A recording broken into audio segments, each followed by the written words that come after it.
तर आमदार चित्रा वाघ यांनी मुंबईतील गिरणी कामगारांचा मुद्दा उपस्थित केला आणि ठाकरेंवर जोरदार टीका केली आहे। गिरणी कामगार म्हणजे मुंबईचा अविभाज्य घटक, पण ठाकरे राजवटीत त्यांची उपेक्षा झाली।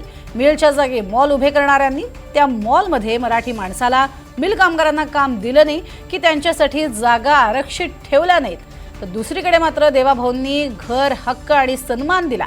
मुंबई हे विसरणार नाही असे त्यांनी म्हटले। एकेकाळी मुंबईमध्ये गिरणी कामगारांची शान होती।